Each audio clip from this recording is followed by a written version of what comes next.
man said to kill the bear barehanded so the people won't forget it. Getting money for I was legal to drink. I care what a broke nigga think. Just like the pack of Lewis. Look, everything I do so cold. I can do this, both eyes closed.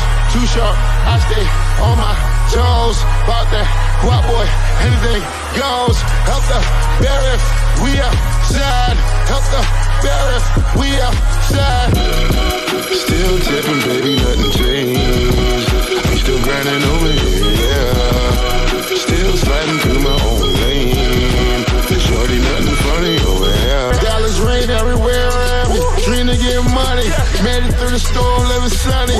Dreams came true, now we eating. I got more dreams to chase, gotta reach them.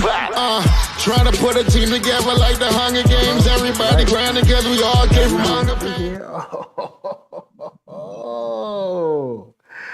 Late Ill Kid at OneYoungsta, holding it down, bring that StreetGeek and NERDSoul. What is up, my people? Today, all year, coming with another wonderful episode of On Screen. We're talking about Atlanta, the finale. It's all over, unfortunately, but happily. And I got some awesome guests. You know what I'm saying? We ain't by ourselves, all right? Setup's a little different, but don't worry about all that. Right over here, you know him, you love him, cinematic sorcerer, Solar Gray. Say what's up. Hey everybody, how's it going? I'm Solar Gray, the cinematic sorcerer, coming at you from the Wizard's Tower. So, how you doing? All right, and in the bottom square, Keith from Blurtish. What's up? What's up, y'all? How's it going? Back again, out in the car, in the cold, with the heat on. So shout out to Film Age Studios, Tracy Lee. Shout out to Antoine Films that's up in here right now. We did miss the episode, Paperboys episode, because things have been going crazy. I told you things are going to be changing on the channel. Don't worry, things are changing, they're coming. Don't worry about all that. But we missed that episode. So we're here, we're going to talk about that one and the finale. But first up, I want to get y'all ideas or feelings on the finale. I'm going to throw it to Keith first. When the last frame ended and you saw the credits, how do you feel about the show Atlanta? The show, the series, man, if I can put this phone down and stand up and give it just clap my hands. I lost the track of the word. That's how it made me standing feel. ovation. Standing ovation. I would give it a standing ovation. I'm proud of Donald Glover. I'm saddened, but I'm happy at the same time. It's like, again, seeing a Black creator stick the landing, even if you don't all the way understand it. But did I enjoy the ride? Most definitely. Do I think I'm gonna get this type of Black freedom on TV to not do the typical thing? I'm a little saddened because I don't think we're gonna get that for a while, unless it comes from the same creators who already had this freedom. So yeah, I don't know. Hopefully it leads to these more strange Afro-futuristic things, Afro-surrealism, all these type of things and these concepts. So, nothing wrong with having the same thing.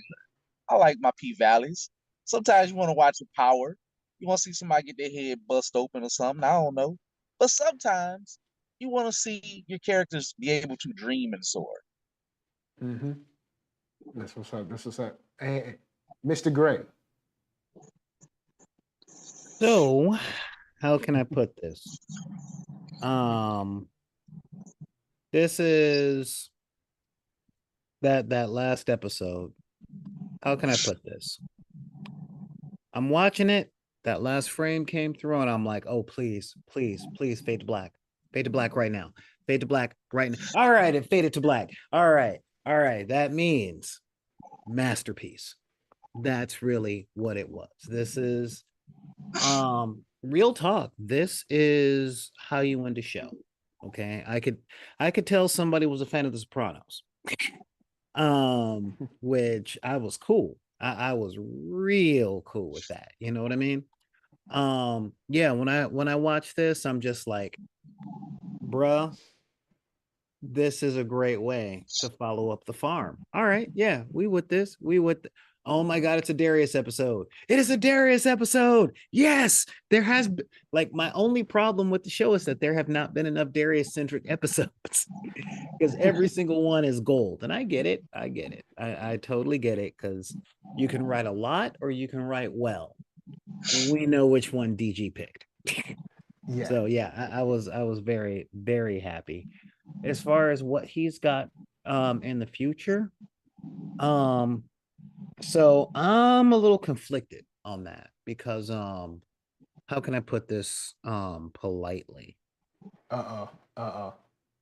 So I've recently just been rewatching highlights of The Wire, and The Wire was my jam. But shortly after The Wire, the same creators made a show called Treme. You guys remember that show? I did not Uh, watch all of it. I'm ashamed as a resident of Louisiana, but for some reason, I don't know. Well, that was when I didn't quite have HBO quite at my disposal, so I would kind of watch it on my travels, and I was And seeing that's my point right spot. there. So if he takes like 10 years off and does something, I am good. I am good.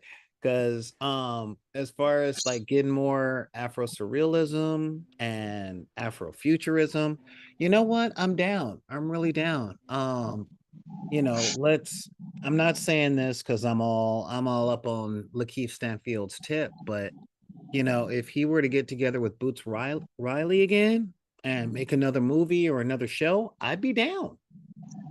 I would be real down. I would be Oh down. man. I was not ready for the end of the turn, and sorry to bother you. I was like, oh my God. I was like, hold on, where are we at?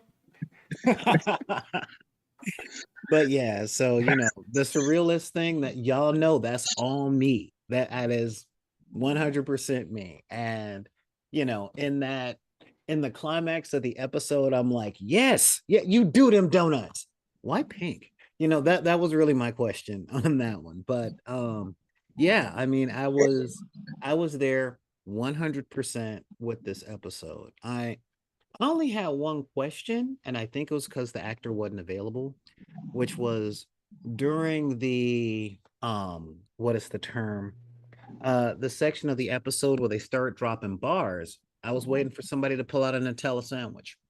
That's what I was waiting for, you know. And I'm like, all right, that was a missed callback, but honestly, I couldn't have done better. So that's where I'm sitting. It would have been great to have him pop up in a sushi bar, in a sushi place. That would have been great, but he Especially did pop ordering up like, twice. the chicken skin with a side of Nutella, something like that. Just Oh boy. a little bit of callback, But when this show ended, first I was like, this is before when he like kind of first woke up, I was like, oh, we in Inception. I was like, I know this show, I know how they about to end this show. And they're about to end this show in a way where someone like me will be like, oh yeah. And there's gonna be a lot of people that's gonna be like, what? This is not what I wanted. I wanted a definitive end. But I honestly love the Inception type of end where it's like, you don't know. Or maybe some people might be mad that they didn't get to see Thick Judge Judy again. You know what I'm saying? But when this ended, I was like, you know what? It's going to be about 2-3 years from now, and people are going to be talking about how great this show was. A whole bunch of people that wasn't watching it, a whole bunch of people that was like sleeping on it or saying it was weird or whatever.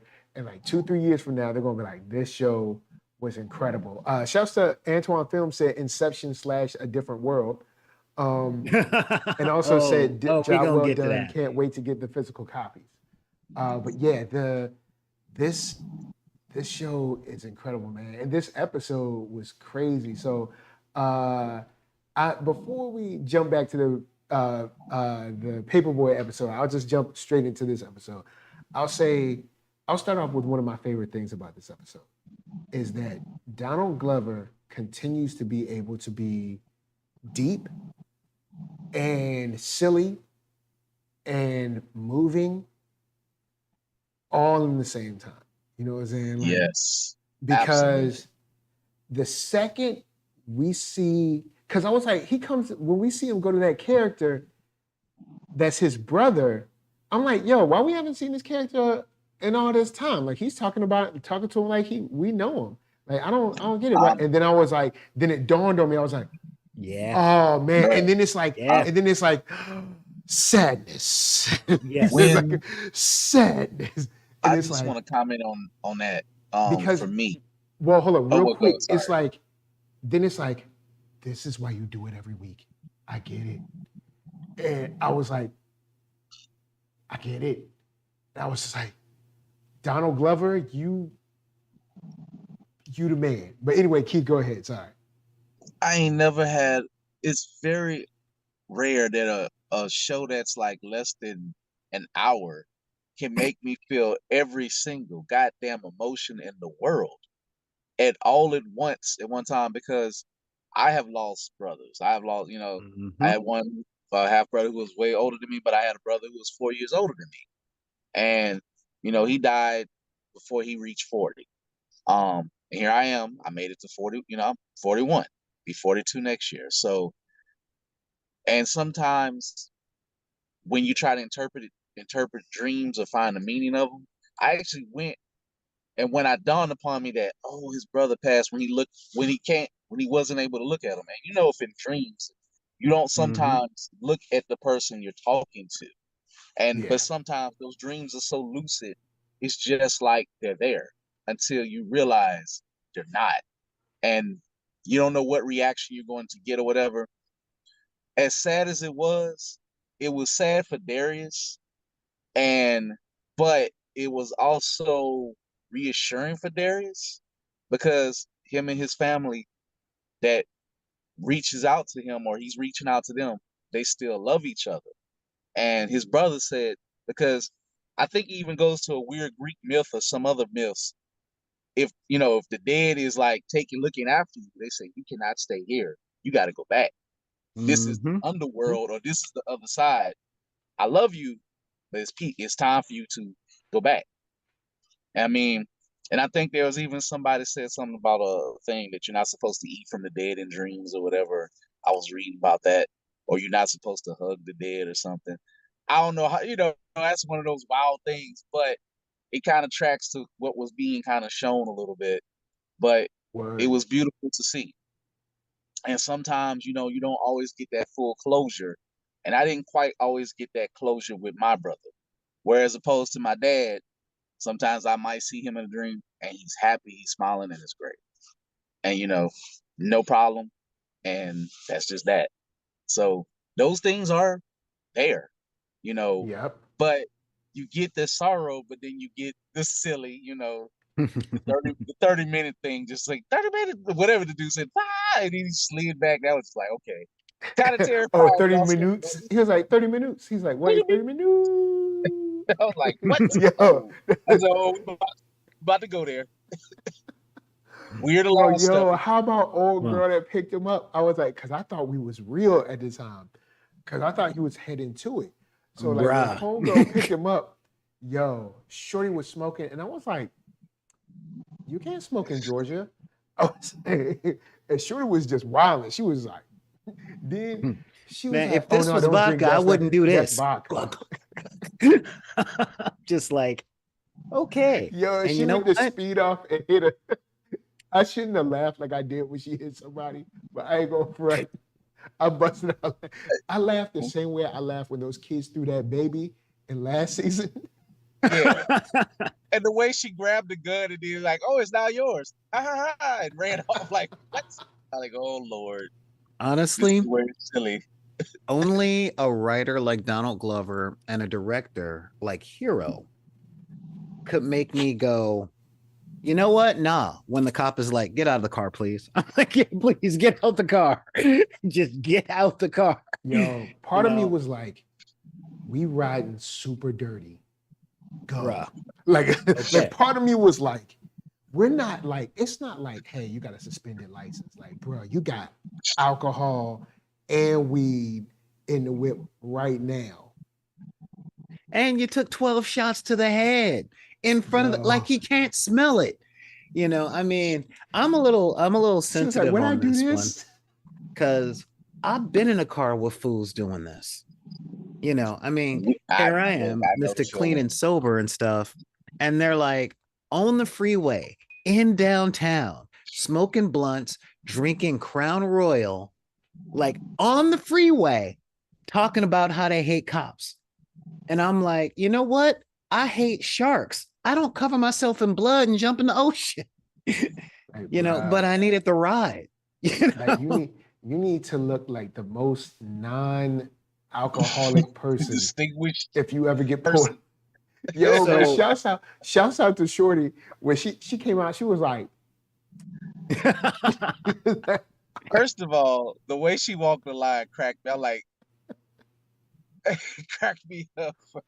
you So, so know, like, it's like she- it can be she's like not taking it silly and serious. hilarious.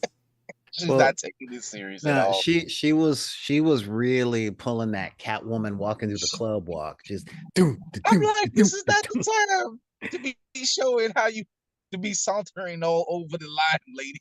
Like, what are you doing? Oh yeah, shouts out to Antoine Films. He said macro dosing. I was like, macro dosing. I was like, hold on, what? Uh-huh. That means she has been taking a lot of God. LSD. I was like, yo. She's like, I've been doing 5 drops of pure for the past hour. My God. Yo. Damn. So You know. not only, yeah, that's one of them times. All right, so you on LSD, smoking Mhm. weed, and Yep. they got vodka in the whip. Uh-huh. I do not, before I say this, I do not endorse running from the police, especially when you look like we do. It's not a good look. But if you got LSD, weed, and alcohol in your system, you might want to take your chances. Look, I promise you this. It's You've like got go. If you've got LSD, weed, and alcohol in your system, number one, everything she did was absolutely rational. However, if the person you with got LSD, alcohol, and weed that we know of in their system, call an Uber. I mean, seriously, he could have been like, oh, snap, you've been macrodosing. Look, this is where the place is, man. You got to go through the woods to get there. I would have been Yo. chopping it up like an extra and get out. I ain't She lying. was like, go on, get in the car. I want to catch up. Yo, what was her name? Well, somebody in the chat let us know her name. What was her name? Like Nika from the South Side or whatever. Whenever a girl has a It's name, outside. That's what it yeah, was. and like Yeah. something like if her name is like Tasha, quote from the South Side, whatever the name, and then put from the South Side back, it's trouble. Yeah. Now, Yeah. is she gonna be bad? Yeah, she'll be bad, but she also gonna be trouble. Don't mess with that girl, because you're gonna be like, you're gonna be chilling and be like, whoa. But why is there also, cocaine and guns in here? Because I've actually been in that situation before where we're all chilling and like we're chilling and everybody having a good time, like lounging. And I go to the back, they're like, oh, come back here. And there's like coke and guns on the table. And I'm condone like, it, what's you going on might over have here? but you might have a really fun time too. And that's all I'm gonna say. Nah. Nah, I mean, okay. All right. You know what? I'm gonna be real. All right. I'm gonna be real. Being who I am, knowing where I've been. You will have a good time if you are under 35. Okay, yeah. Because Not 35 right and up. now. Yeah. You know, now I look at people like, hey man, we're gonna do a little bit of this, we're gonna do a little bit of that. And I'm like, guess what? I'm tired. Man, I can't do that, man. I Now, can't. see, do that does with not that. mean I want to go to bed. That does not mean Well, so that I Lord, want to pop some pop tarts or something like that. Nah, My I'm mind- saying I'm tired of dealing with your foolishness. all I'm saying is I'm keeping this PG. I ain't talking about the drugs. I'm talking about something else. But Oh, anyway. you're talking. Ah, Yeah, I mean, I mean, like I said, she bad, but she's trouble. you know what? Like, I 'cause have she's the been to type- a lot of shelters it's in my all life, good. and are no kittens worth that much. It's all good until she's angry with you and you come out and all your tires is flat. Tires it's like- flat? Bro, this is It's Atlanta. cool until they setting your stuff on Car might fire be or on something. fire. Yeah, this is Atlanta. Your Your car gonna be on fire. Your pet's gonna be All right. covered in snipes. Tracy gonna be coming around. They're gonna find your car on the side of the interstate on All fire. right. Before I move on Somebody to gonna the give you a Nutella sandwich. It's just gonna be terrible, man. before I move on to the lunch. All right, quick story.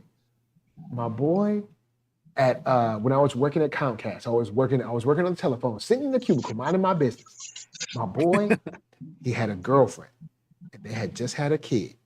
His girlfriend was beautiful. They were a beautiful family. Baby was beautiful. He was handsome. She was beautiful. Everything's fine. But there was a girl at work. Well, there was two at work that he had to have, right? And I even pulled him aside one time in the weight room, like, yo, man, you know what I'm saying? You know, you kind of out there and everybody's seeing you, you know what I'm saying? He ain't want to listen, right? So I come to work and the side of the building is busted open. Like the glass is everywhere and stuff. And I'm like, yo, what happened to the building, man? Like, what's going on? They're like, oh, so-and-so's girlfriend tried to hit him. He jumped out the way and she ran into the building. And I was like, why you think she tried to hit him? Because I'm telling you, man, look, leave them joints alone. I'm telling you. Can I say this also? You're going to get killed. Call centers have some of the most. I worked at a call center too. I worked at Convergys. Bruh, those call center jobs can be their own drama. Bruh. And look, I wasn't even the most out there person.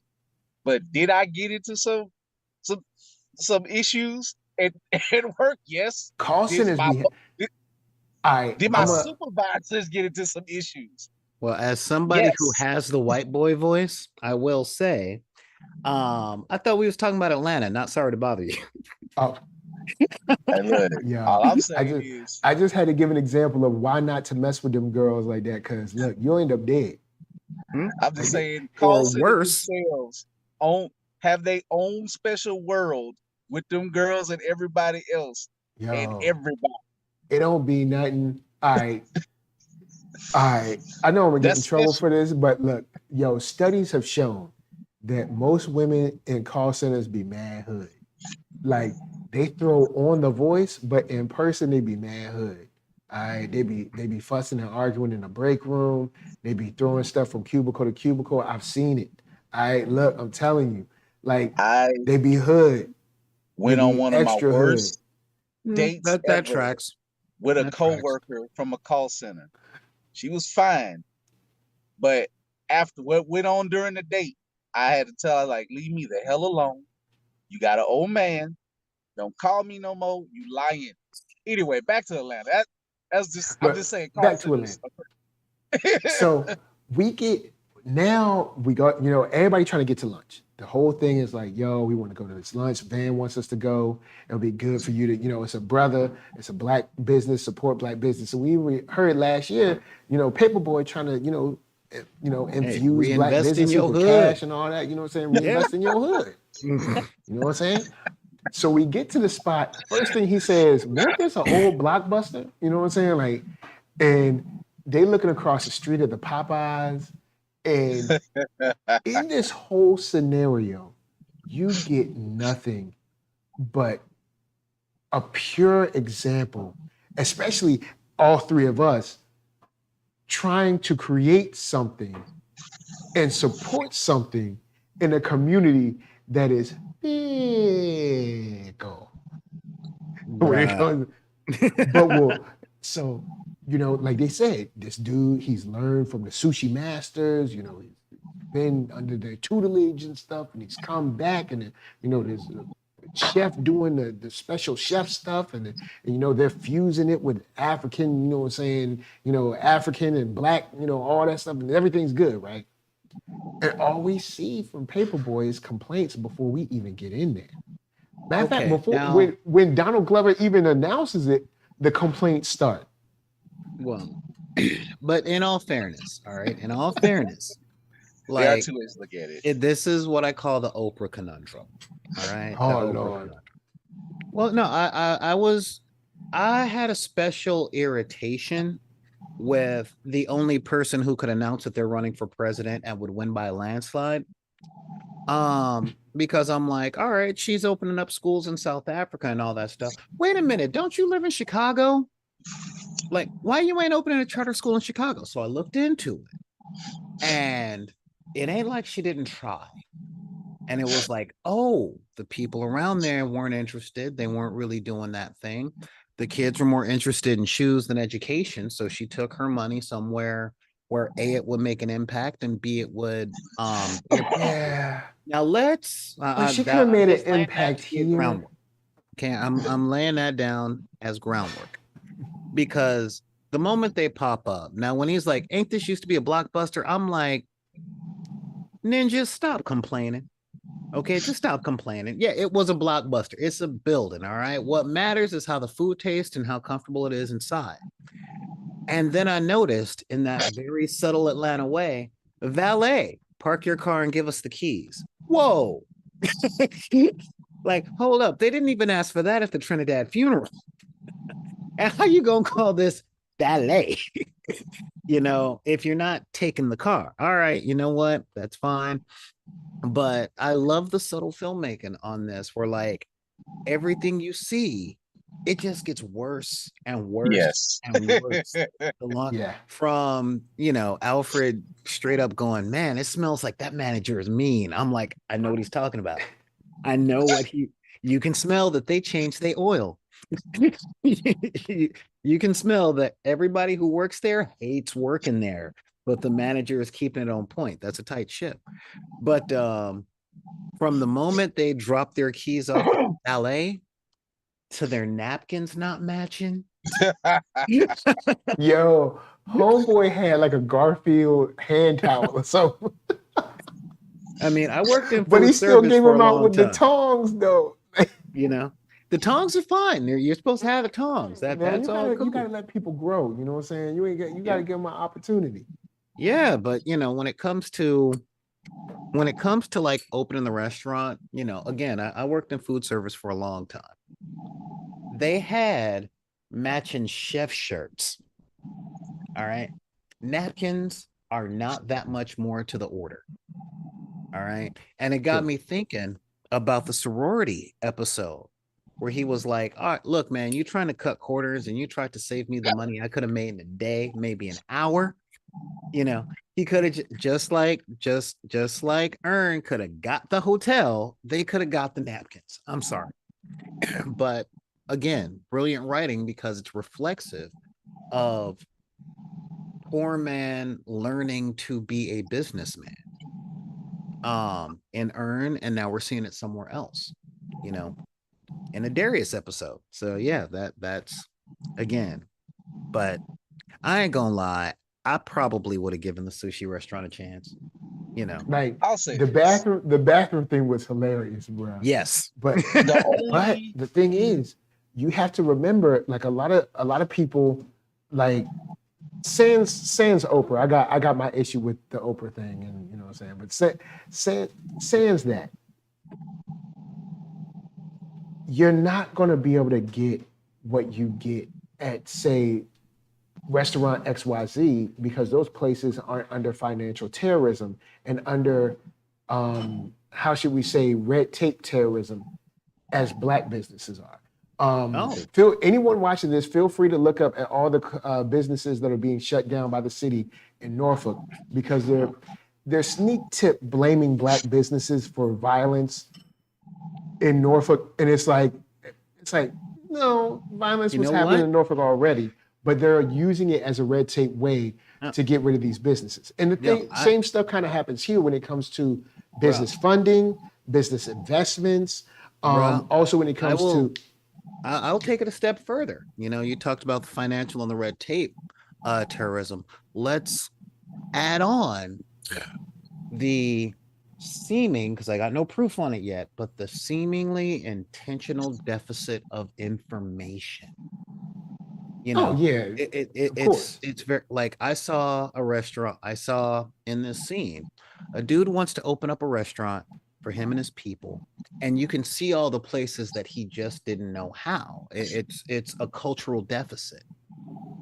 part of that generational curse. And I saw it. So I was like, I was very much like Earn with that. All right, look, let's give him a shot. Let's give him a chance. Let's try something we ain't never tried before. They're learning. And the interesting thing for me was, how can I put this? Ernest Princeton, Vanessa is bougie, and Paperboy is very close-minded. So it's like, it's very much one of these things of, I'm looking at all of them and all of their complaints, and it's very much in character. Like Vanessa sitting up going, they're serving the sushi at room temperature. That can't be safe. It's like, do you got your food service card? Then give it a shot, Because he was like, when he broke everything down at the end, and it's true, because like they came here, like Van sits down and is immediate like, we're going to Popeyes after this. It's like, look, you ain't even give the thing a shot. But then what you'll do, like those, go ahead. So I'm gonna say this. With everything, oh boys, oh wow. They trying to get you, Mike. Damn. Okay, we take it back. Popeyes is cool. Oh, your sound is yeah, knock your sound down too, bro. Killing me. No, Popeyes is fine. Fine. You know what? I met there's Popeyes 3 blocks from my house. I'm getting a chicken sandwich after this. I was gonna cook dinner. Oh, your sound is gone, Mike. Your sound is gone. Yeah, your sound is still gone, bro. Yep. Weird. It's showing up to all right, now it's back. Now it's back. That's weird. Huh. It's showing up on my side, but y'all can't hear me? Nope. We can hear you now. Yeah, so you're good now. Oh, Popeyes will get you, boy. See what Popeyes do to you? see what happens? Especially when you black, because they want you on the ground, I guess, making love to the pavement over their chicken sandwich. But go ahead. I will say, sometimes it's not what you say, but how you say it. What old boy said is 100% true, all the way down to the Copeland family and all that. I mean, he put in some jokes in there too. Like, I don't even know if they married black, but but the joke about whatever her name was, that was the black lady Annie, so-called my Popeyes. It's so ridiculous that Popeyes did that. But Copeland's don't even own. I mean, they've been sold it to like people in Atlanta one time, and then I think a Canadian company owns it, or some the people that own Burger King now own Popeyes. Yes, whoever they are. And maybe they did sell the recipe, so the Copelands are still getting money. They just ain't got to deal with all that. But I wouldn't have eaten the blowfish, but I would have tried the sushi. Now, yes. I'm like, because just the fact of that blowfish, I don't give a damn who's making it. The fact that it can be poisonous if somebody slip up. I don't care if you're Japanese, black, white, whatever. But here's the thing. Everything else I would try. Here's the thing. People eat blowfish all over the world, and it's a delicacy, and it's hyper rare, and it's all foo and frilly because it's so dangerous. So you have to have a certain level of culinary aptitude to do this, and it's so beautiful. That's all they do, unless you're black. Now, when you're black, he's serving poison fish. Ain't nobody up in arms about that same blowfish in any other city served by anyone else. And I've seen many all those Anthony Bourdain types, they be loving it. But black man serves it, all of a sudden it's a problem. He's got a point. He got a point. Like, and this is without going too far, I'll say this. There is a certain artist who's black that they want black people to throw away. And I'm not against throwing this artist away. But on the flip side, we have television shows, movies, cartoons made by all kinds of artists and artism and all kinds of things. and they throw accolades and awards and everything, and they're not being taken off of any streaming platforms, and we're supposed to keep watching them. And that's all I'm saying. When I look at that some stuff, sometimes I'm like, he's got a point. If it's a white dude doing it, Japanese dude doing it, anyone else, anybody but black, then you got Food Network showing up, the Cooking Channel, and all these people showing up. Oh, it's so rare. The way he cuts the fish is so perfect. Oh, it's a delicacy. Oh, it's so beautiful. Now, I will But say then when a black this. man makes it, then all of a sudden, oh, this man cooking poison fish. Well, do you? I'm saying for Let's me, be for real. I'm not eating poison fish. However, I do appreciate them jumping in to do a fusion sushi restaurant, and this is why. Everybody else and from whatever jump in and do soul food and mess it up. And I'm gonna go even a little bit further. All the people who cannot cook Cajun food or Creole food jump their ass in it and be messing it up beyond belief. And it's like, can y'all please just do what y'all good at? Still be It's like like, a so, solid to 4.5 see or something. be trash. So to see that he's doing something different, and if you had sushi rolls or whatever, I don't even have to try the most ridiculous ones. But yeah, I would give him a chance. Blowfish, for me, no, just because of hearing of knowing Blowfish, period. I don't care who's doing it. That's just not me. I ain't gonna do it. But yes, I would give him a shot. I would, it might be funny about the napkins, but it's like, it's just napkins. Whatever. But Your homie had he a was Garfield also funny napkin, a son. little bit too. He's not wrong. Like, okay, you know that line you say, he's out of line, but he's not wrong. So he was out of line. When they But said, he said, sold to you by Aunt Jemima that don't own it, and I mean, he's right, but you He's can't right. wait to get there. You don't never complain about going there. You can't wait to get your butt there. You crawling over each other to get there. You got Paperboy talking about, we got to hurry up and get there before the high school kids get there. Look at that. But there's someone, which you just said last season, support your own. Well, now it's time to put up or shut up. You ain't putting up. In all fairness, You've been complaining since before you even left to come here. Yeah. I mean, he didn't even want to come. Thank you. And it's, Yeah. once again, we get from the silly to going across the street to use the bathroom to the serious where the brother comes out and he's like, let me break it down to you real quick. Mhm. This is what you do. And, but then you get back to the Atlanta side where it's like, lock the doors. Yeah, that was like, oh my God. I'm like, what are you about to do? Oh, we know what he about to do. And I'm just Man. like, so what? You're trying to say, like, don't trust those brothers in Atlanta now? I mean, you gotta lock the doors, maybe, but Because it's like, you can see, I mean, you can see it from the black fishing on social media. You can see it from geek channels on YouTube. You can see it anywhere where, I hate to say, without being in too much mixed company, there's this idea that the white man's ice is cold. And it's always going, and until we can break that, and I know you're never going to break anything at 100%, but if we can break it up to the high 80s, we'd be good. But we around like 30% or something right now. Yeah, that's a generational thing. Let's shoot for 50. Let's be real. I mean, I don't put that much trust in this, man. Real. I've seen so many complaints for black products from people who have no complaints about the same type of product from the same store, or somebody will complain about a black product and say, I'll never shop there again. Meanwhile, complain about the same white store that they go to all the time. And when I say white, I mean essentially established as white. Yeah. So people will complain about Macy's over and over again, but continue to go there. If one thing happens bad at a black store, they'll never show up again. Close the door, lock it up. I say it all the time over on my channel.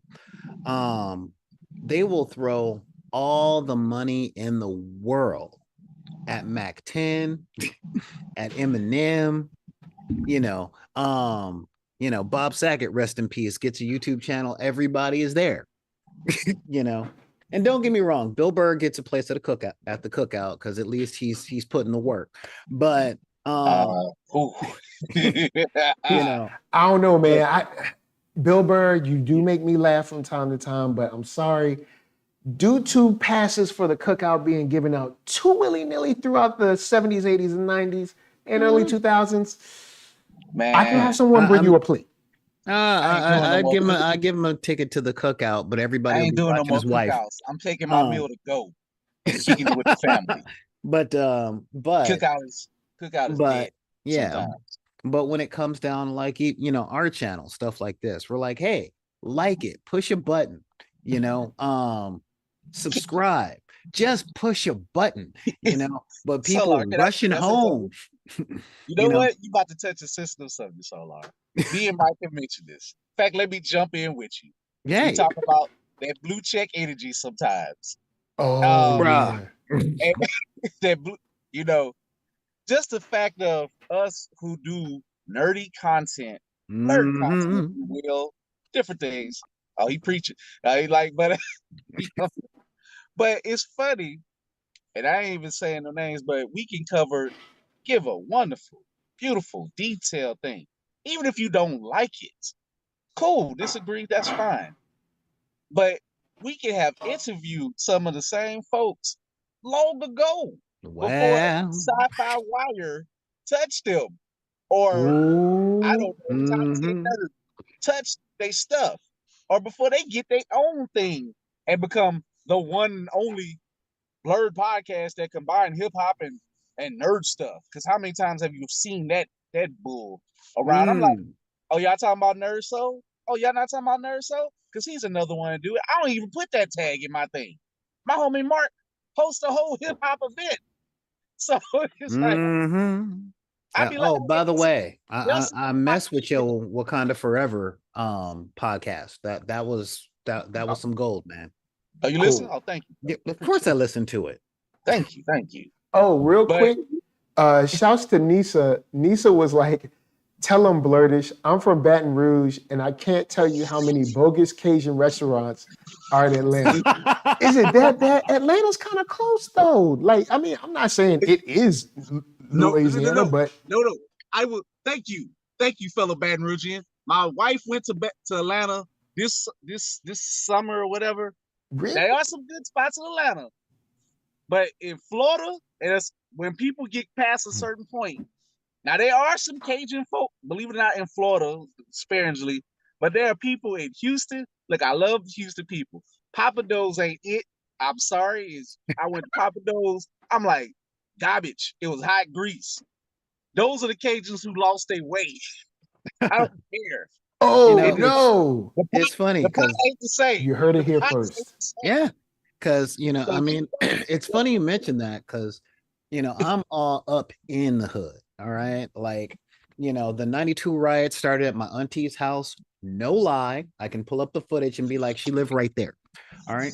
And I'm talking Florence and Normandy, or 72nd or 71st and Normandy. Okay. I'm like right there. And, Latasha Harlan, lived on the other side of my backyard fence. All right. So I'm up in it. All right. We're talking about in them days where like movies like Colors and Boys in the Hood was being filmed like about my area, in my area. And boy, I will tell you, last night, I'm like, you know what? I want some barbecue. And I found a cool little black-owned place, maybe 9 blocks from my house. All right. And don't worry, if y'all ain't in Southern California, LA specifically, our blocks are tiny. tiny blocks. And I went over there, I paid my money, and I'm like, cool, this is a lot closer than that other soul food place over in Inglewood. And they're like, oh, that ain't barbecue. I'm like, no, it is not. They're like, yeah. He's like, no, it is not. And again, reflective of Atlanta, of course, they got my order wrong. Am I gonna shut it down? No. I can go back over there saying, yeah, I was here the other night and I ordered ribs. Y'all gave me a hot link. So what's up with that? But the whole thing is, You know, it's a small family-owned place. I'm like, how long y'all been here? They're like, we've been here 5 years. 5 years. I'm like, I grew up here. I learned how to swim at the park down the street. I used to take the karate classes at that YMCA because, you know, there is one across the street, you know, and I'm like, good. There's a barbecue place here run by a family-owned business. This is what we got to do. All right, cool. I will give you the learning curve. But you know what I did not see when I was there? A line. I did not see a line. And I'm like, I wonder how these people would take it. Okay, sorry, I just noticed Antoine. I don't know. I don't know if we got well, okay. We got the worst soul food for sale. All right. Look, Antoine, I'm gonna keep it real with you, bro.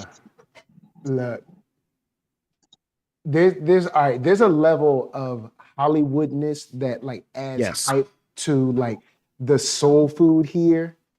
But oh, good Lord. Oh man. I can imagine. But only on the west side though. You go to the east side, you good. the If east you're on side the west side, isn't the east side like all Latin? Like like I'll just tell well, you most of this. it's all Latin, but I'm talking like you got to go east of the 110 freeway. You know, you got to go into Watts, Compton, North Long Beach. You know, I've been to a couple In spots fact, there too, because yeah. I've hit Google's and been Can like I take a black moment soul food in LA, and I've to gone to those give places, and it's a shout been out to Cafe Jean Pierre, Miss Lisa? I go there through the week to support her business. She cooks just the way I like soul food. We had a discussion about, you know, Southern cook. Even the word Southern cooking versus soul food is contentious. Miss Lisa will get you straight. She was like, "Hey, like you hit a certain button, she gonna go off. She ain't go off on me." But we said she like, I'm gonna put this PG shit like, yeah, they be trying to change it to Southern cooking, you know, to gentrify it. Yeah, there is Southern cooking, but it ain't necessarily soul food. Soul food is Southern cooking, and it is its own thing, if you feel me.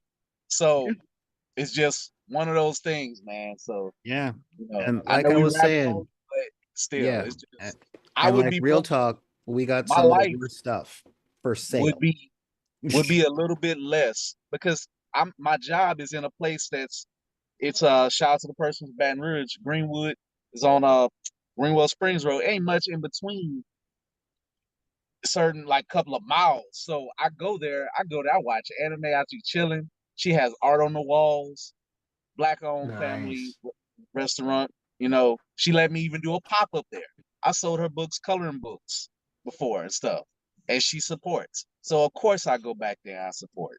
Because I get to be there, be myself, chill, and just have a piece away from the world. So Would you say you sometimes were reinvesting in your hood? am I? Yes. And in my You stomach. got And in my stomach too. But anyway. you got to do that. You got to reinvest in your hood. Yeah. Because we're all from some. No, I'm kidding. No. Oh, But no, man. like, yeah. So real talk, we got the worst stuff for sale. But I ain't even gonna say the worst because I've been to Portland. Oh man, You know, Portland. I've seen them on these like Food Network channels and stuff.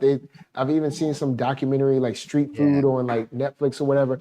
Portland looked like I'm Dry. like good if anybody luck from Portland finding is some fried watching this, okra yo in man, Portland or some black eyed peas in Corvallis, Oregon. All right. So we ain't the worst. However, we still got a lot of mamas and grandmamas down here. So you got to go to somebody's house. okay. Well, since that's not available to pretty much the general public, LA soul food is mediocre to below middling. No, that's fact. And That's I fact. know probably some of y'all gonna jump up and be like, "What about Honey's Kettle? What about Honey's Kettle?" Look, What about it? Let me. I don't. You know what? I'm not going to do this to a black-owned business. I'm going to say, Honey's Kettle. Honey's Kettle. You know they make chicken. You know what I'm saying? They make chicken. Oh wow. They make rolls. I mean, it's not bad. You know what I'm saying? It's not bad. It's just okay. You know what I'm saying? It's just My thing with Honey's Kettle is Honey's Kettle doesn't have any real competition. That's Honey's Kettle ain't got no real competition. Cause on the real though, as a franchise, Bojangles kind of. You're calling Honey's Kettle, the Papados of Los Angeles. Okay, gotcha. Yeah, but however, in LA's defense, we got some of the best Mexican food in the world. Yeah, they got Mexican food on lock, tacos on lock. They got that. It's over. Like here, I ain't gonna front. Mexican food is on lock here. I'll give them that.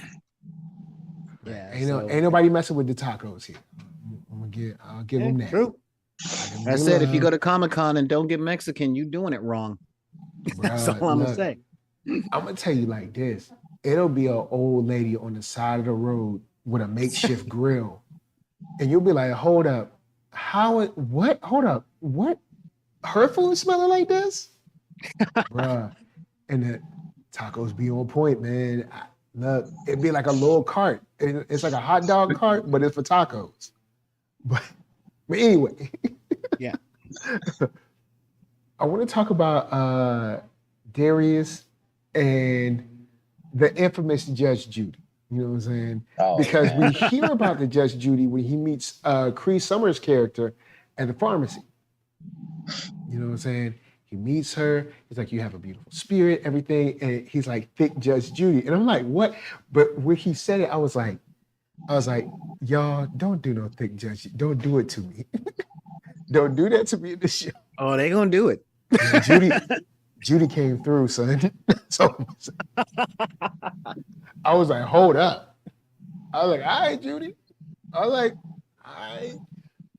Yo, Judy,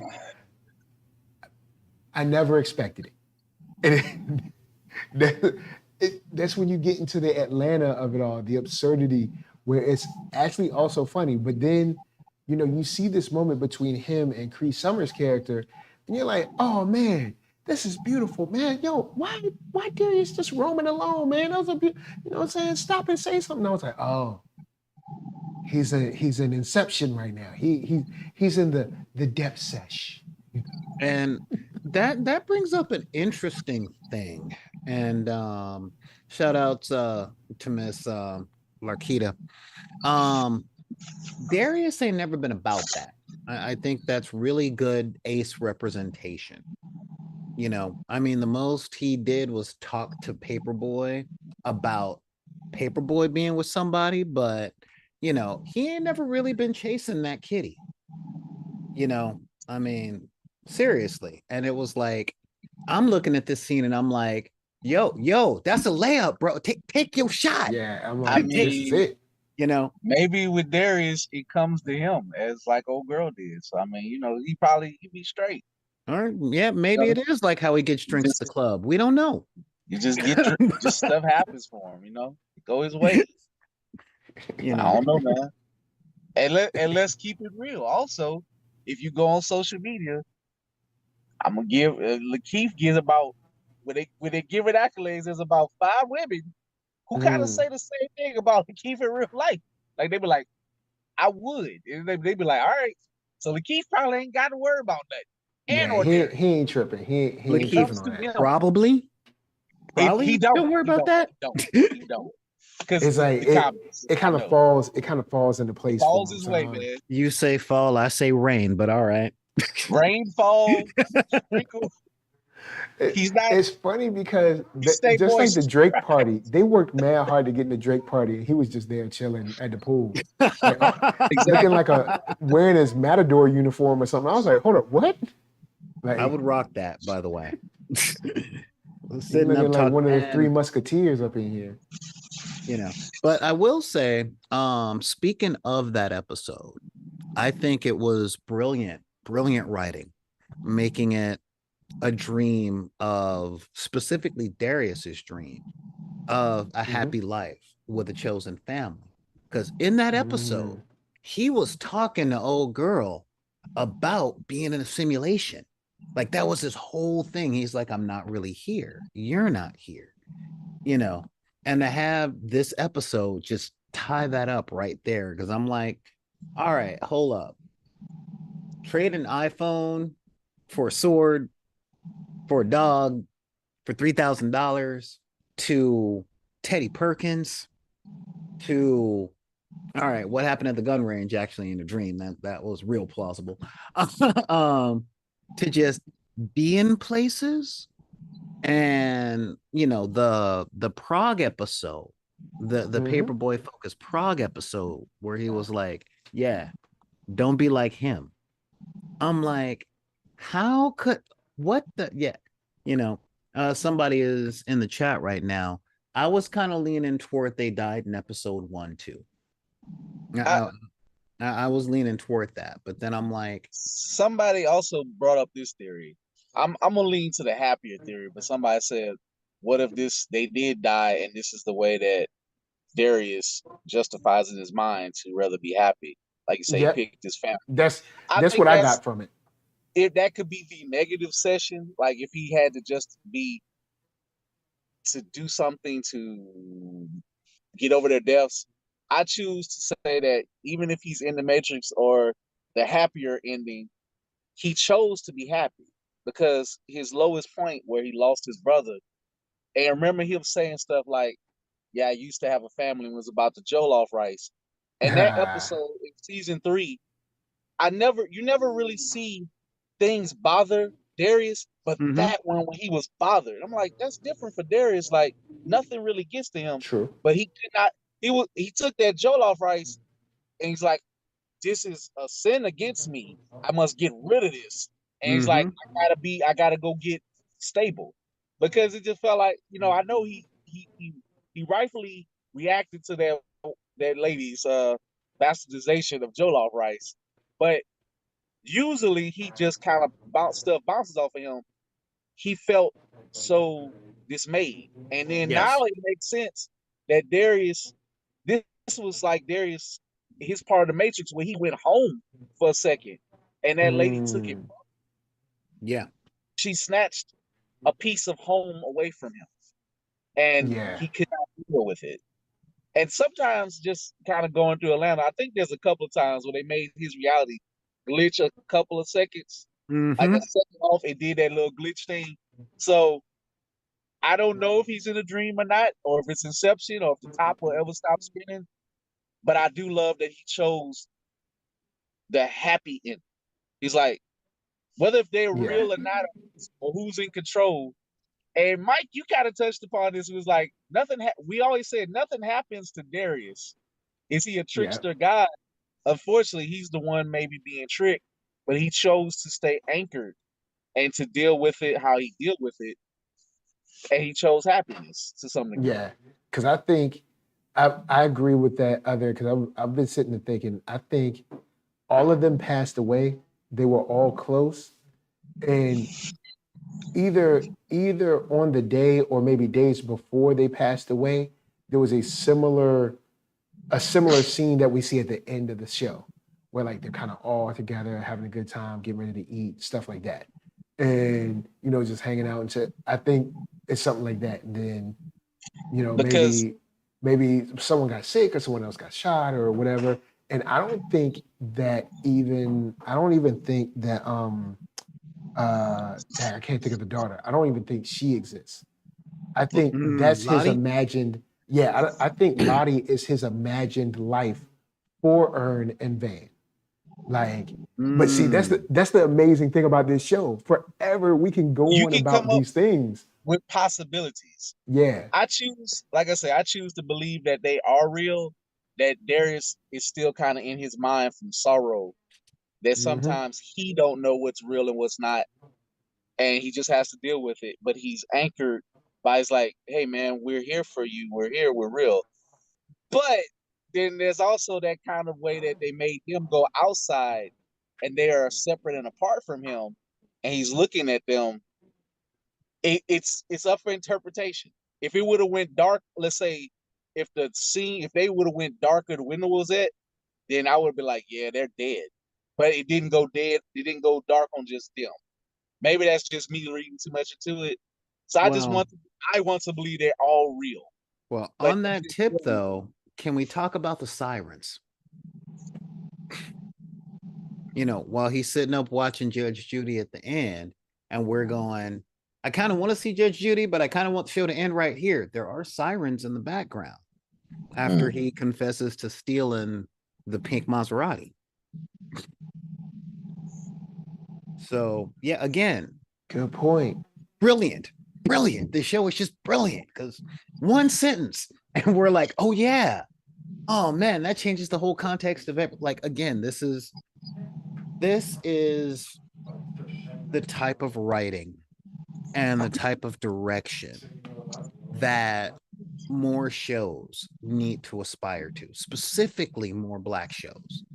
You know, I mean, I'm still, you know, I don't watch every Black show that's out there. I don't have the time, but I'm still scarred from the 90s with UPN, you know.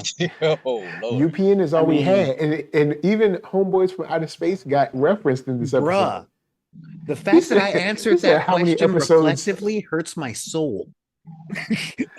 You know, it really does. It's like, you know, touch your nose. How many seasons of Homeboys from Outer Space were there? One. But why is he asking Wow. that question?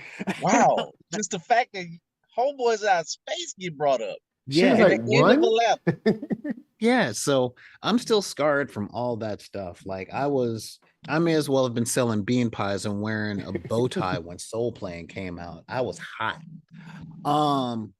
So back in those days when I was angry at what we in the entertainment industry was doing, this is what I'm talking. This is what I've been wanting, you know, this kind of writing, because you nailed it. You nailed it right there, Mr. Cooper.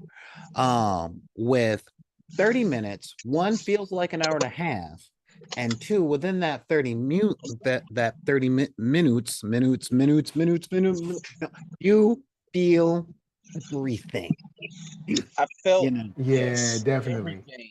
I And mean, you yeah, feel that and me, I felt immediately sorrowful because I just didn't know if we're gonna get like you want more, but you also understand why he ends kind of on his high note. Because I mean, they're so successful, the whole cast, they're moving Yeah. on to movies. They had to stop this to do their movie career, but they love the show and working together enough to come back to end it. They didn't Yeah, have because to look come at back. how long it took for season 2, and then how long it took for Right. season 3. Well, season That's 3 was more pandemic stuff, but a season problem 2 of took mad success. long because like the show came out and everybody blew up, and it was like, I guess Yeah. we'll do a season 2. There's and like, you know, and I do gotta say, this season is the perfect example of we getting canceled anyway. So, you know, because there were no punches pulled on this one. No punches Nah. pulled. You know, I I love mean, it. yeah, I love like the camp out episode had me all I was crying them manly tears. Speaking of which, I'm glad you brought it up. Mhm. I just want to say this. There's also another theory from another podcast who I listen that I love. I ain't gonna mention because you know blue check energy a little bit, but he the homie. He from round the way. You know I'm getting at. But I do like this theory. That it's so many different things. Of course, we got the Darius ending, but everybody kind of got their ending along the way. Yes. From the Mhm. Paperboy episode with his ending, and him with Yodel Kid, and also almost being killed and almost dying on the farm, to him Oh, saying, I think he McAlbert realized had a farm. his own man, and he can't rely on just on Earn. With a dynamic switch where Earn had to rely on him, but he had to rely on Earn, and now they finally came to a place of mutual respect.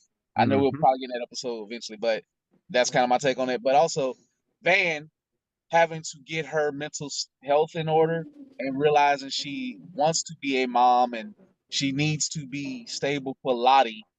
And then Earn, kind of the framework of the show, realizing Lottie and Van are what I truly love. I'm successful, but you know what? Damn all that. I need you in my life. Regardless if we get married or whatever, like I said, I told you, Mike, don't worry about a marriage yet. Just keep happening together. They ain't that rock solid. Not that they not rock solid together, but Ern ain't that kind of guy. Vane ain't that kind of woman. They just like we're together. I know couples like that. They might be that might be what they want. I don't know, man. Ern was laying it down like he was about to. It looked like he was about to be like, all my life. I mean, hey, regardless of which, he manned up and said, "I do not want you. You got to be in my life." So in a way, that's almost like an ending. If you reorder the episodes, that could have been an ending to the show. But since this isn't a traditional linear comedy romance thing, we end on bizarre, wild, touching, humorous from the lens of Darius. So it's like, so that even alone poses the question: whose shows is this? Who is the framework of this show? Is anybody the framework of the show? One thing I gotta say is when the show first started, Donald Glover was interviewed and he says, I want it to be like Twin Peaks, but with rappers. But yeah, everybody smokes weed because it's self-treatment for PTSD. And every Black person has PTSD. And given the nature of post-traumatic stress disorder and looking at the show through that lens, all right, it hits like Evander Holyfield. Because, you know, like seriously, we could write papers on this with excuse me, just the three main men being the id, ego, and super ego. And the way that trauma has affected each one of them on certain levels, with Paperboy's dismissal of everything because of losing his mom, growing up Black in Atlanta, having to sell drugs to make a living, Darius losing his family, everything that happened to Ern, from being walked on as a kid to, I think, being taken advantage of, let us say that, all the way to what happened to him at Princeton. You know, so there's a whole lot of trauma and a whole lot of navigation of the trauma, you know, through the. Then you throw in the traditional family dynamics that have problems when you look at his dad, mom, and sister, and brother. You throw all that in. Jeez. You never liked me because I was light skinned. Like, no, we didn't like you because you evil. Girl, please. No, get out of here. And speaking of which, don't you owe me $800? Click. Yo, that was funny. All right, so look, I know we getting late. I'm gonna throw it to Keith. Final thoughts, not only on the show, but also give me a statement about the Paperboy episode, since we weren't on last week to do the Paperboy episode. And then let them know where you can find you, of course. My statement on the Paperboy episode, I'm gonna do that first thing when I think of the series. I'm glad he did not die. I don't know if a man is strong enough to fight off a feral wild hog like that, but sure. And I'm glad he actually healed, because a trailer falling on you when you fall on the road. The fact that he even crawled back, it was horrific. And look, I'm just saying this. It's kind of sad. I'm a chubby brother. You see a chubby brother in pain crawling like this, like, maybe I need to, work out a little bit more, just do some things. Because it's like, goddamn. Then Shorty had the headphones on. She ain't hear nothing, so. And also, I just need, sometimes when you're hard-headed and you don't listen, this is the things that happen. It's just, Paperboy, he finally did listen, but he finally started to to the very end, he kind of finally put his ego to the side. And even though he didn't tell Ern what happened right away, shout out to him laughing at him with the old McDonald song. I love that. That was funny. But and Paperboy earned that laugh to be picked on like that, because he played cool so much, but then he kind of just had a conversation with Ern, and that kind of goes back to the family thing where Ern said, "Look, man, I don't want us to be like that when we get old. I don't want us to ever be like that." And it's touching because sometimes you don't never get to tell your family members in real life, hey man, I don't want us to be like that. Let's heal. Let's figure this out. That was, for me, a high point And it's like where I started to really respect Earn, and you get Yeah, to go on definitely. Earn growing up. You know, Earn is growing up, becoming the man that he needs to be, and being realized, you know, minus some few bumps and stupid things they do along the way, but that is the human experience. Do you progress? Do you fail? And then do you wash, rinse, repeat? And do you get better at it? And you get to see that from Paperboy and Earn and, you know, and Van. And it's like where they got so successful, the money ain't just the only thing, it's the beginning. Now Mhm. we're at your real stage of life, what are you going to do with it? And I like them touching those questions. I like them, you know, to lead into just the series. I like them challenging whiteness. I am so sorry. And let me just say this again, because this is my last time we ever gonna do Atlanta. I feel pity for the souls of the people who do not get this show. Even like not even get it, but who flat out hate on the show. If you watching in our group, I'm not gonna lie, I'm the mean admin. I kick you out. I be like, sorry for you. You gonna come to your mountain? No, you're not. Bye. Haterade shit come in there, he'd be like, y'all gone. Gone. I'm not even doing this. I done did this before. I'm just like read the art. Like this is a series. You can read the articles. It's not meant to spoil. In fact, it doesn't spoil anything. It makes you get deeper into it. Read what Mhm. Glover is talking about. It makes you want to learn more. It makes you want to know more of their thought process. And it also makes you say, thank you. Thank you, thank you, thank you, Glovers, for doing this. Thank you for doing this for us folk from the South. You know, I know it's Atlanta, but it still touches on things that it's not the typical New York. It's not LA. It's Yeah. not, Mhm. you know, it's not Chicago. It's in Atlanta. I know Atlanta was, you know, at the time this show came on, you had a lot of Atlanta rappers, but they subverted the whole rap thing and made Atlanta Yep. its own universe, its own weird place where anything could happen. And to still have a Southern Gothic horror type of vibe and humor and reality to go with it, that is a little bit something extra special to go with the Afrofuturism, to go with the Afro surrealism. So again, man, I wish we got more. I do still want a spinoff. I want an anthology spinoff. You can still give me the anthology spinoff, and I am good. Like you can bring in other characters and just have them do one-offs or repeats or whatever. Let them run into Darius every so often, and then just let stuff happen. Maybe let Darius be kind of like your crypt keeper. I don't know. And then adventure stuff happens. Just you know, he just say, "Hey, what's up?" And then maybe a glitch in the system happens, and then Candace pops up, and she got to deal with weird stuff happening in France. I don't know. Or you let the other people pop up. Maybe the Nutella brother pops up and give warning. I don't know. You can do Yo, if anybody pop up, please give me my man Bibby. All right, anything. Bibby. You can have a Bibby episode again. I wish Bibby could have came back, but Yeah. I'm gonna go watch the Bibby episode. Shout out to that brother again. As I mentioned, he's from North Louisiana, Robert Powell. Oh, where? Funny. All right. So the Bibby episode, everybody knows the Bibby. Oh my God. You just come across a Man. Bibby. It's like you want to wring their neck, but then you need them. But anyway, Yeah. shows you if nobody is unencumbered by the powers that be and you have funding, you can achieve almost anything if people will allow you to do it, to express it. And it's not many shows or black creatives will be allowed to do that like the other counterparts. And this show again, like I want to package this show up and put it in like all the black museums and like the one in Washington D.C. because it's that much of a treasure.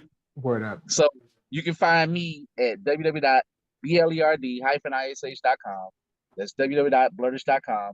Got a sale going on right now. You can find me on Instagram, blerd.ish, on Facebook, Keith Cooper on Facebook. And I'm on Twitch as well, trying to make affiliate. And you can find me here on NERDSoul sometimes and other places, talking black and nerdy things. And we Yep. don't need a green check. We just got a green check. We don't need all that other foolishness. We don't need that blue check. Like, Man. share, and subscribe. Share them things. Don't make me call that brother from the sushi place. He gonna lock the door. He gonna He lock gonna that door on you. He about that drama. Oh man. All right, Solar. All right. So my thoughts on the show as a whole. One of my podcasting members said something that I'm going to paraphrase. He was talking about Avengers Endgame. But watching this episode was like having the last bite of the right portion of a perfect meal. When you're just sitting up going, yeah, that was good. That was good. You know, when I looked at this, like Atlanta is the show that I have given more slow claps to over the past few years than any other show. And y'all know I'm into that long-winded deep stuff, cop dramas, fantasy shows. You know, I mess with Game of Thrones and Song of Ice and Fire, and I mess with Lord of the Rings, and you know, I'm watching The Wire, and I watch The Godfather once a month. You know, it's that kind of thing. I like it long and thought-provoking. And this show, like, I ain't gonna lie.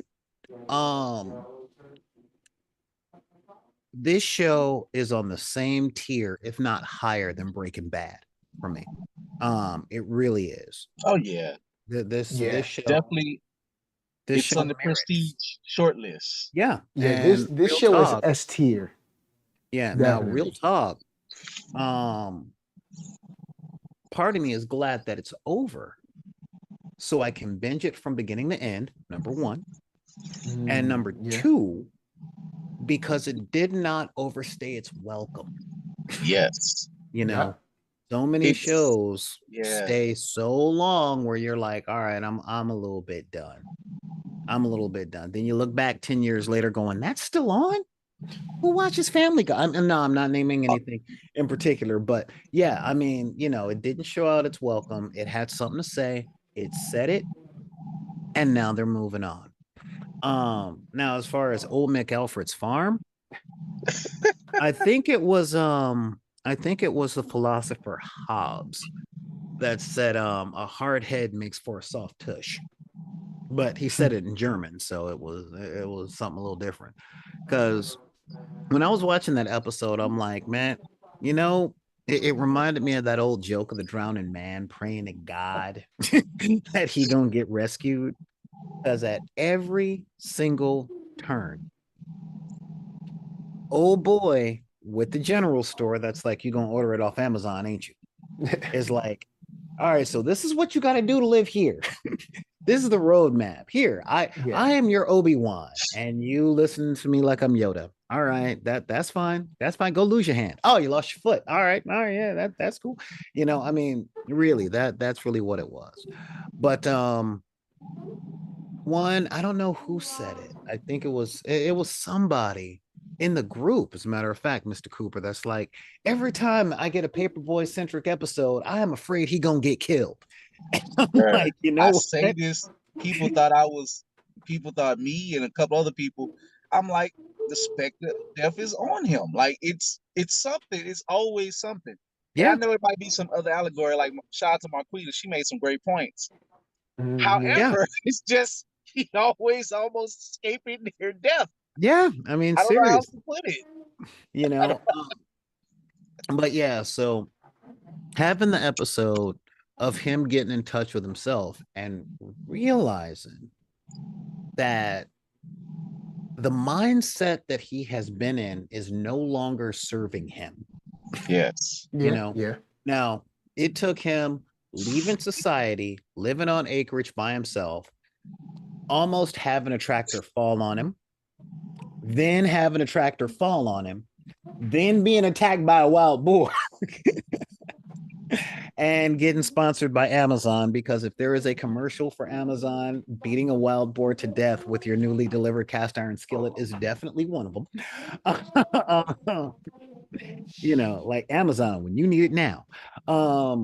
You know, and then him just kind of at the end, I'm like, really, man, seriously, you're still doing that thing. And then I think about our people.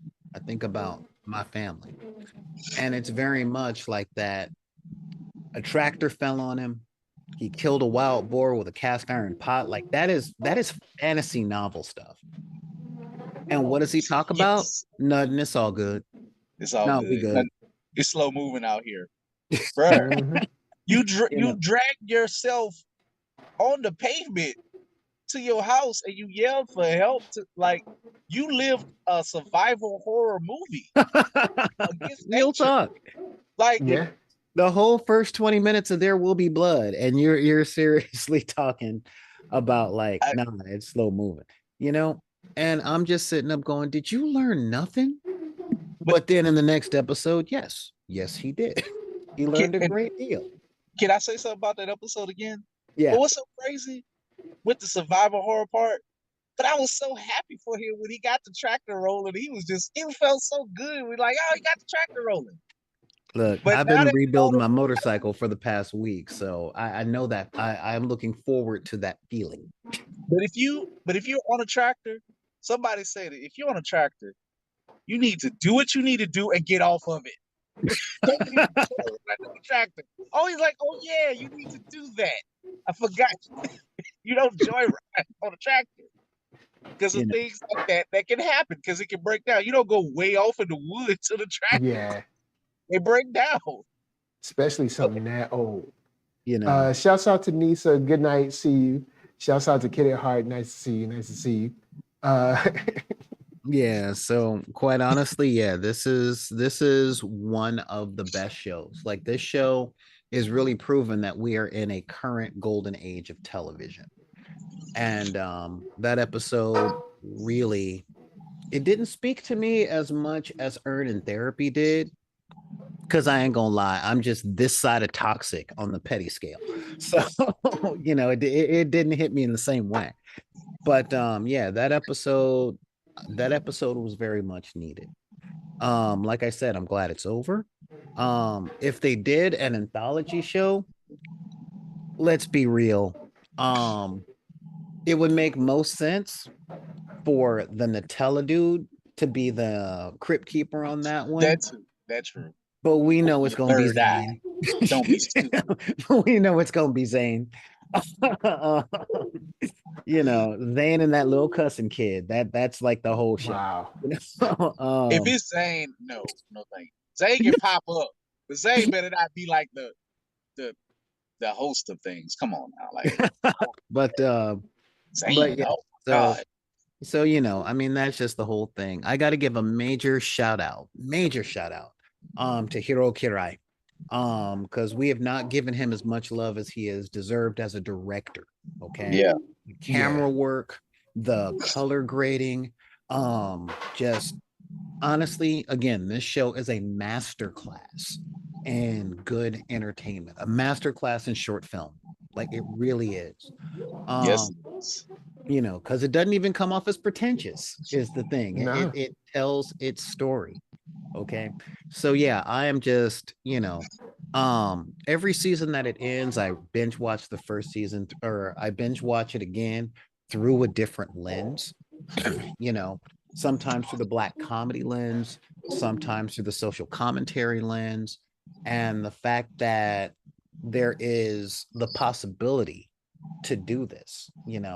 I mean, I got to show it to a friend of mine, I'd say a week and a half ago, and she was watching it for the first time, and I let her see the Juneteenth episode. And as she was laughing Oh. at the Jim Crow poem, I was almost in tears, because of the level of Wow. appropriation and the blind ear and the fetishization of my people and my culture, And again, this was my eighth time watching that episode, you know. So it's like That sometimes I can look at it with pity, sometimes I can see the absurd humor, sometimes I can see sometimes I see the shame when he depicts our people in an honest way, you know. So I mean, seriously, like, I ain't gonna lie, I got The Wire, I got Atlanta.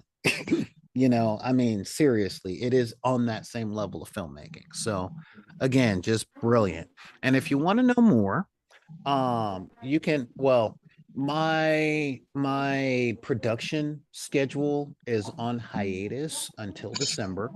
But you can check out the archives about role-playing games and comic books and movies and all that stuff over on soundcloud.com/bid_p. You can check out Back in the Decks YouTube channel, and of course you can see me here whenever NERDSoul says, hey, I need you on the show.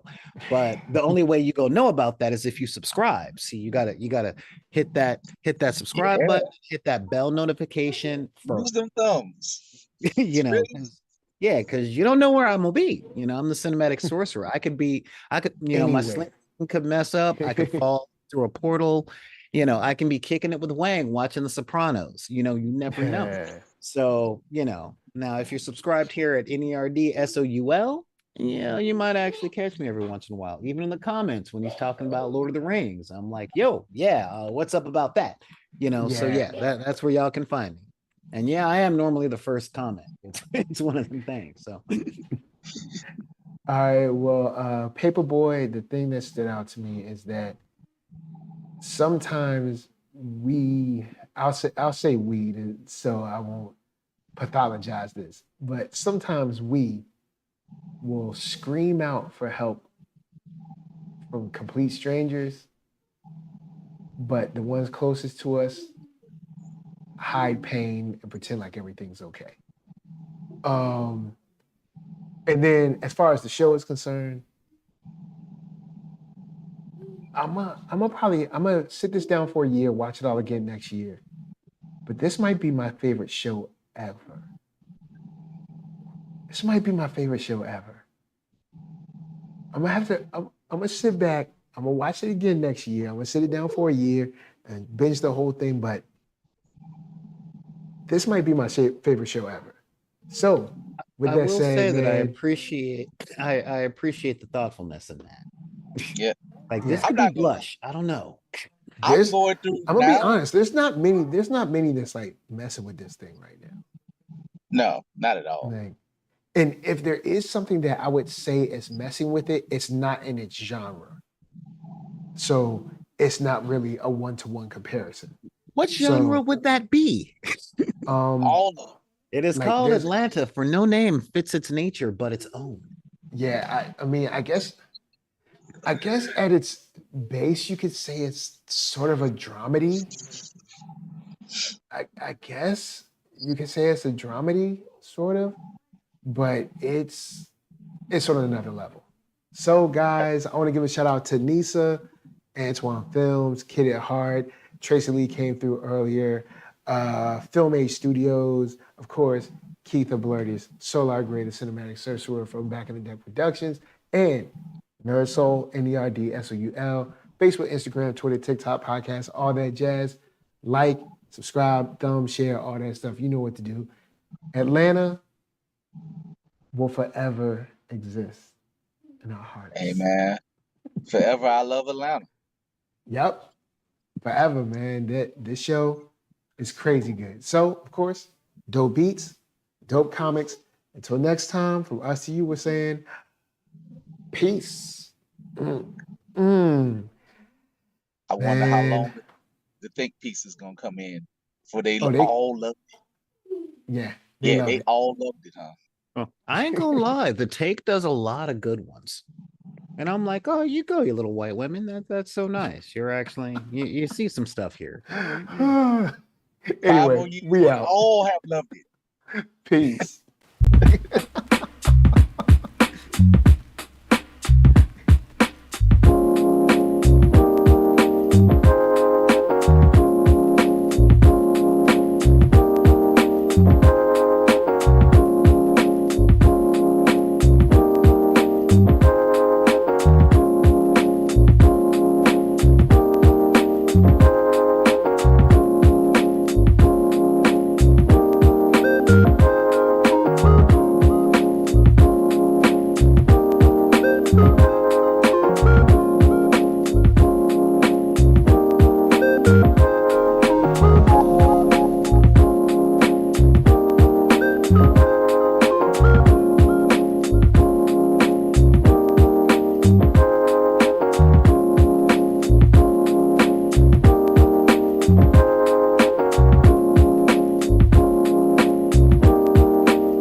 if you can't do it, then maybe you should let someone who can, like me.